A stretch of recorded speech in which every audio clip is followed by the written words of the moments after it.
Professor Jack Campbell was a math professor in my days at the Academy, and he also happened to be one of my favorites. It was interesting this year.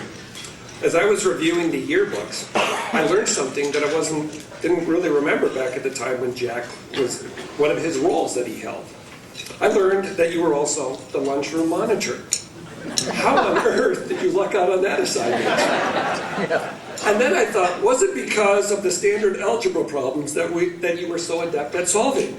If you have X students coming into the cafeteria per hour, and you have the capacity to serve students at Y, how long before you have a student incident where you're calling Bill Culbertson to assist? Today we have gathered here to celebrate your commitments to us, and we are very grateful. Thank you, Jack.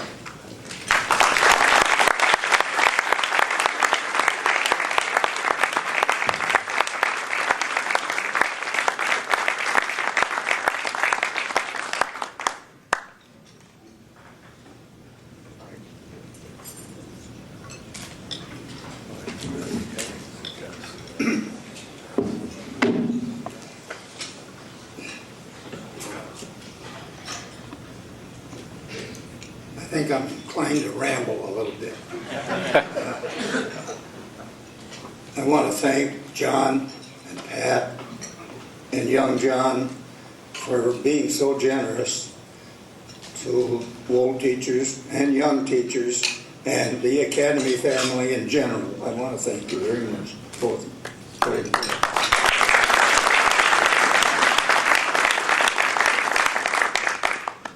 I also have today my family here.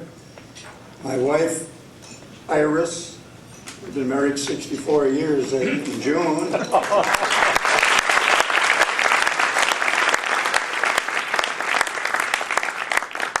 And my boys, starting over here, Pat, class of 65. Next to my wife, Mike, the class of 66. Jack, next to Mike, class of 61, and Tim with the camera, class of 75. I thank them for all the support that they have given.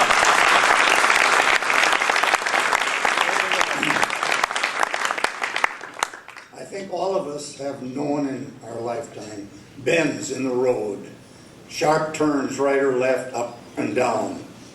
I think mine started when I graduated from high school. That was back in '36, so I was glad to hear that.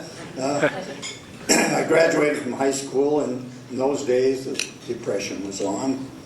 No one talked about college. We had no counselors. My folks didn't push it, didn't even mention it. My dad was a plumbing and heating contractor, so when I graduated, I went to work for him. I was learning the trade.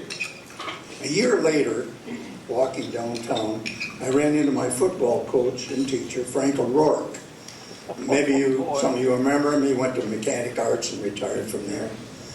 And Frank said, "What are you doing in town?" I said, "Well, I work here." "Why aren't you in school?" I says, "I don't know. No one ever asked me, and no one pushed me." He says, "Would you like to go?" And I said, "Absolutely." He says, "Go get your dad and we'll go down to St. Paul." Wow. So he collected the two of us, drove us down to Father Foreign's office at the College of St. Thomas, and he arranged a scholarship and a work program. And that lasted for 4 years. And by the way, the tuition, board, room, and laundry was $600 that year. Wow. And you think, well, that doesn't much, but working at 30 cents an hour, it took quite a while to make up that $600. All I can think of are a lot of thank yous. I look out here, and they claim they are alumni, but I like to think of them as friends. I like the term better, friends. And I thank them for coming. I thank them also for somehow selecting me to receive Buzz's award. And I think I've about run out of gas. I thank everyone in general. I appreciate everything that's done. Thank you.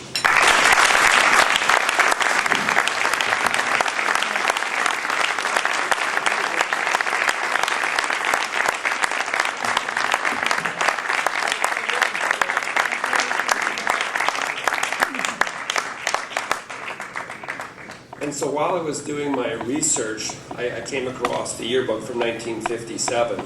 And I discovered, Joe, that it looked like you were also the editor. So I'm kind of imagining that these are probably your words that you wrote as the editor to the faculty back in 1957. So I thought it'd be interesting to share those words so you can now feel them in our hearts. Can we say thank you? Will those two words even begin to repay you for everything you have